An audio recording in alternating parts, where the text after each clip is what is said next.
Embrujada, basado en sucesos reales contados por Camille Ortuz, escrito y adaptado por Eduardo Liñán. Mi nombre es Camilo y vivo en la ciudad de Cúcuta, Colombia. Tengo 14 años y este relato aconteció hace un par de años atrás. En aquel tiempo vivía en una amplia casa de 2 niveles. Sin embargo, recuerdo que el solo entrar en aquella casa te producía cierta sensación de claustrofobia y desasosiego. De alguna manera te lograba inquietar de sobremanera. Muchas personas que nos visitaban decían lo mismo, y es que apenas al poner un pie dentro de la propiedad podrías sentirte así, agobiado y temeroso por una razón inexplicable. Luego de unas semanas de estar viviendo ahí, noté que a cierta hora de la noche mi pequeño perro comenzaba a ladrar con vista a las escaleras. Era como si alguien estuviera parado ahí al acecho. Nunca vi nada en concreto, pero esa singular sensación de ser observado era muy notoria. Todas las noches pasaba lo mismo. Llegó un punto en que yo no le tomaba mucha importancia al comportamiento del perro, pero una de esas noches en que unos familiares y yo veíamos la televisión comenzaron de nuevo a escucharse los ladridos de mi perro. No sé cuánto tiempo pasó de estar escuchando la conversación de mis familiares cuando el ladrido se transformó en un aullido de dolor. Luego fueron quejidos del perro que terminaron haciéndome pararme del asiento y correr para ver qué era lo que le estaba pasando. La amarga impresión de ver a mi pequeño perro de ser lanzado por las escaleras y rodar fue horrible. El animal al llegar al final de la escalera simplemente corrió asustado a esconderse y protegerse de algo que lo había lastimado. Todos corrimos alertados a buscar al agresor y para nuestra sorpresa no había nadie más en la parte superior de la casa. Todo estaba correctamente cerrado y sin la posibilidad de que algo o alguien hubiera entrado. El hecho era tan insólito que terminamos por quedarnos con una extraña zozobra de lo que había pasado. Mi perro no tenía marcas y tan solo los golpes de la caída hacían aún más extraño todo aquello. Con ese evento dio inicio a una serie de situaciones paranormales dentro de la casa. Una de las más notorias las experimentó mi hermana un día que llevó a mis sobrinas a la casa. Ella era una pequeña de 7 y 4 años respectivamente. Mientras jugaban en la sala mantenían encendida la televisión en tanto mi madre preparaba una merienda. Luego de estar concentrada en lo que hacía, de pronto dejó de escuchar el ruido que hacían las niñas. Y antes de que pudiera ir a ver qué era lo que había pasado, la más pequeña aparece de improviso en la entrada de la cocina. Ahí le pregunta a mi madre que quién era el señor de blanco que estaba parado en la puerta. Al escuchar esto, el sentido de alerta de mi madre se encendió y corrió para ver si se había metido alguien. Pero esto era imposible, ya que tenía la puerta del recibidor bien cerrada, no había manera de que alguien pudiera meterse. Al menos no sin que se diera cuenta hubiera tocado la campanilla. Luego de revisar y darse cuenta de que no había nadie, tan solo les advirtió a las niñas de que no jugaran cerca de la puerta. Pero era tal su nerviosismo que las sobrinas ya no se separaron de ella. Esa misma noche, al dormir y estar todos en la habitación, de nueva cuenta mi prima indicó que dentro estaba parado aquel hombre, aquel mismo hombre que habían visto horas antes. Mi madre, aún con el temor de lo que había dicho la niña, quiso endulzar el momento diciendo que era un fantasma bueno, solamente por el hecho de estar de color blanco, pero dentro de ella estaba que moría de pánico. Días después surgió otro fenómeno que yo llegué a sentir. La primera que le ocurrió fue a mi madre y en esa ocasión mientras miraba su novela sintió que la cama se movía de pronto. El movimiento fue aparente y se sentía como un temblor que la hizo sacudir y agarrarse para no caerse con la sensación del movimiento. Ese mismo fenómeno me ocurrió a mí días después y estando en mi habitación. Sentía que literalmente la cama se movía y temblaba de algún modo que hacía ruidos con las patas. Esto obviamente hizo que saliera corriendo de mi habitación. De igual manera todos hemos visto y escuchado situaciones inverosímiles que se han acrecentado con el tiempo, tanto al punto de hacernos mudarnos de la casa. En esas últimas experiencias que tuve dentro de esa casa fue la cosa de un ser oscuro que de pronto aparecía detrás de las ventanas, sobre todo durante las madrugadas. Todos los miembros de la familia de algún modo hemos visto y escuchado esta presencia, que suponemos está ahí desde hace mucho tiempo e incluso en estos días sigue ahí acechando la casa, acechando la nueva familia que la habita.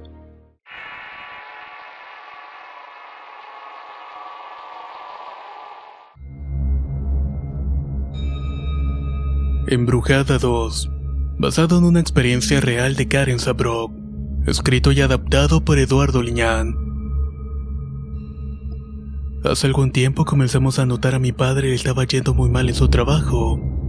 Tenía una racha de eventos que lo ponían al borde de la desesperanza y frente a problemas que de pronto surgían para ponerlo en una posición de agobio extremo, que poco a poco fue minando su salud y voluntad. La mala racha nos alcanzó a toda la familia y fueron días en los que el dinero no nos rendía. Tanta fue la miseria que un día no teníamos ni siquiera para comprar tortillas y comerlas con algo de sal y chile. Conforme pasaban los días aumentaban los problemas y de algún modo una amiga me recomendó que fuera con un brujo. Este nos haría una limpia a toda la familia y a nuestra casa. El brujo resultó ser un transvesti de aspecto extraño que según se dedicaba a la brujería y la magia negra, el cual podía ayudarnos a resolver el problema ya que según él a mi padre le habían hecho alguna clase de trabajo negro. Por esta razón él estaba al borde del abismo y por ende a nosotros su familia. El brujo nos ordenó comprar varios elementos de una lista y así fue al mercado a visitar a las yerberas para comprar todo lo necesario para la limpia. Al llegar el día de la visita se preparó todo para comenzar con la limpia, y mientras hacíamos esto yo asistía para preparar todo y conducirlo por la casa. Pero extrañamente en vez de sentir algo de alivio sentí incomodidad y una ansiedad inexplicable, sobre todo cuando comenzó a rezar en una lengua que no conocía mientras se rodeaba de humo e inundaba toda la casa, dejando así un olor bastante raro en todo el inmueble. Era un olor a hierbas y a un picor proveniente de los chiles con los que quemaba el sahumerio. Luego de toda la parafernalia esotérica solo nos dijo que tenía que irse y que no podía hacer más por nosotros. Luego de que se fuera me quedé con una sensación de haber sido estafada, y más por la cara de preocupación del transvesti como si indicara que algo no le había salido bien. Y efectivamente ahí comenzó todo el infierno.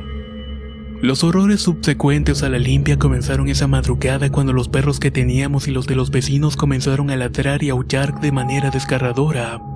Esto hacía que se te crisparan los pelos por algo que los estaba asustando, y de algún modo todos podíamos escuchar que algo andaba en el patio sin siquiera poder verlo. Esa noche tan solo me quedé tensa en mi cama y lo siguiente fue retumbar el techo. Eso indicaba que algo o alguien andaba dando tumbos. Las paredes se cimbraban ante lo que parecía ser un extraño andar de alguna persona o cosa de gran peso y violencia. Todo lo anterior lo escuchaba y lo podía sentir de algún modo. Pero también tenía un sueño profundo y una parálisis que me impedía moverme.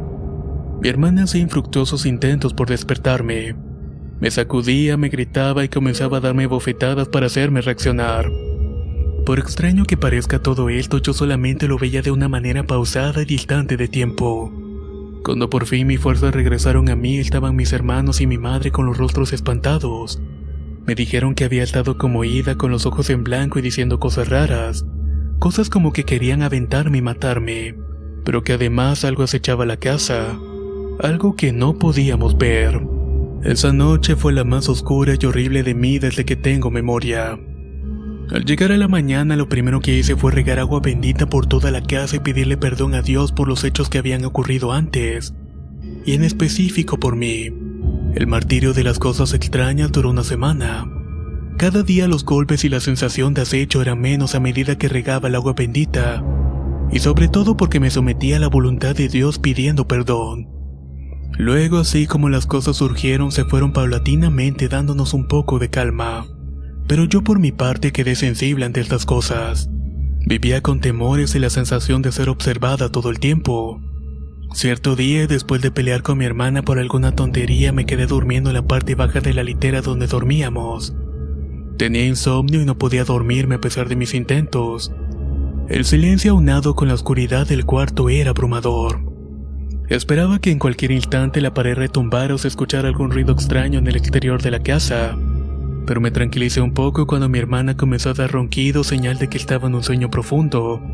Intenté hacer lo mismo, cerré los ojos y de pronto un extraño frío invadió mis pies y comencé a incomodarme.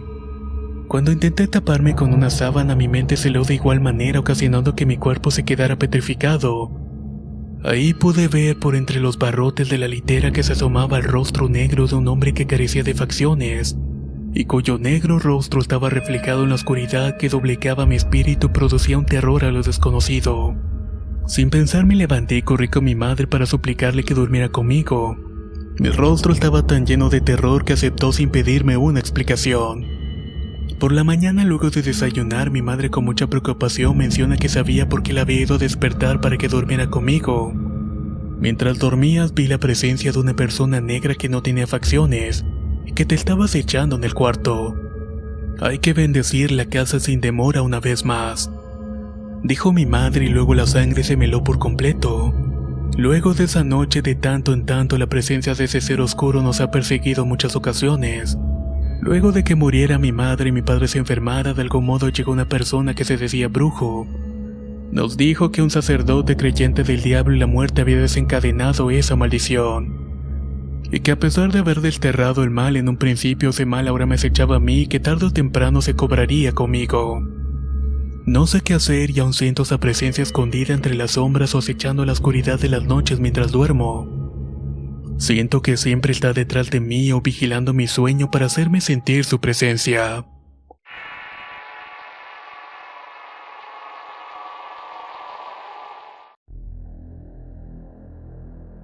La recompensa, basado en un relato real de Eduardo Martínez, escrito y adaptado por Eduardo Liñán. Vivo en Tampico, Tamaulipas, México. Hubo una ocasión en que un amigo y yo tuvimos una experiencia sobrenatural, que a reserva de decir que fue enteramente real, casi nos cuesta la vida de algún modo. En ese entonces regresábamos de una fiesta en un lugar cercano al Libramiento. Ya era casi de madrugada cuando llegamos a lo que se llama el Barquito. Aún bajo el leve influjo del alcohol, mi amigo y yo veníamos platicando acerca de la fiesta, y al estar esperando el semáforo para tomar la Tampico Mante, se me hizo muy extraño ver a lo lejos a una señora que parecía estar esperando algún transporte. Sin embargo, a esas horas era imposible de que pudiera conseguir alguno, y menos en esa zona en particular. Con pasos lentos se fue acercando al vehículo y una sensación de incomodidad se instaló en mí al ver que no cambiaba la luz. De hecho, se estaba tardando demasiado.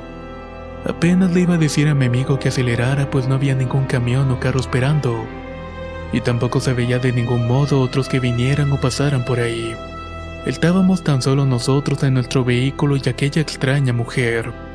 Un leve escalofrío se dejó sentir en mi cabeza cuando de rojo noté que la mujer estaba parada a mi lado. Mi amigo tan solo la vio y peló los ojos con mucho asombro.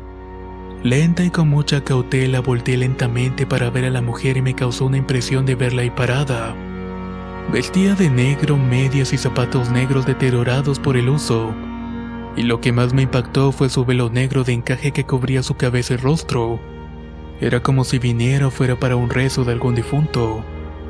Aunque intenté ver atrás del velo el rostro de la extraña mujer, nunca logré verlo realmente, pero este se notaba arrugado y muy demacrado. Al hablar con una voz algo rasposa y de señora mayor, nos pidió ayuda para regresar a su casa. La mujer se había quedado sin dinero y venía de un velorio. Mencionó que vivía cerca del cementerio de Altamira y que estaba cansada de caminar. Mi amigo y yo nos vimos extrañados y aunque algo agobiados por la noche y el alcohol, decidimos encaminarla a su casa. En realidad no estaba muy lejos del cementerio de donde estábamos, así que se subió en la parte trasera del vehículo y dimos vuelta en la carretera para llevarla a su casa. Sin embargo, había algo extraño en todo esto, y es que un halo de misterio se instaló de pronto en mí ante aquella extraña e inusual situación. Para acrecentar más la incertidumbre del momento, por esa época había frío, y extrañamente se hizo aún más helado dentro del coche a partir de que se subió la señora. El camino hacia el cementerio de Altamira se me hizo muy largo, tanto que comencé a pensar si había sido una buena idea llevar a la desconocida tan extraña con nosotros. El sueño y el frío comenzaron a hacer mella de mi tranquilidad. Tan solamente quería llegar y regresar a nuestro camino. Luego de estar frente al cementerio, la mujer nos dijo que su casa estaba por ese rumbo, metida en un camino de brecha hacia atrás de este mismo. Tan solo la vimos bajar lenta y pesadamente del vehículo.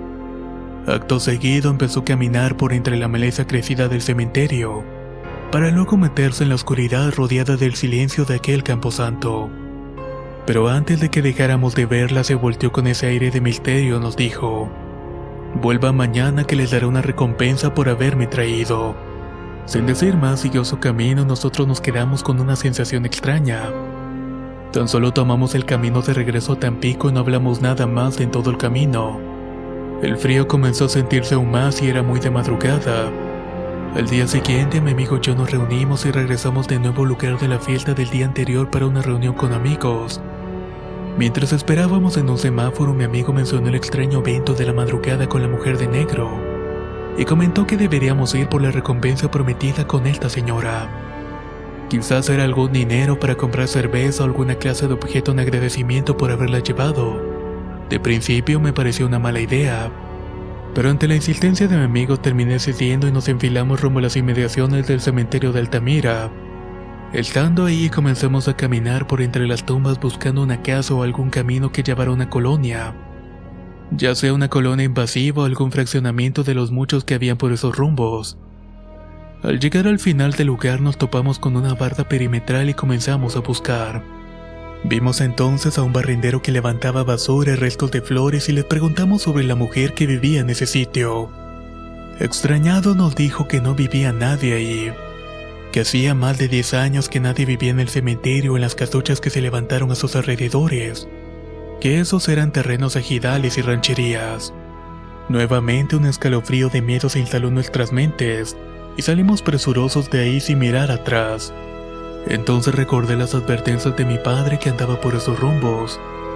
Él siempre decía que por esa carretera y específicamente por la entrada de la Maseca se parecía la muerte, y que muchas veces ella era la causante de accidentes y atropellados.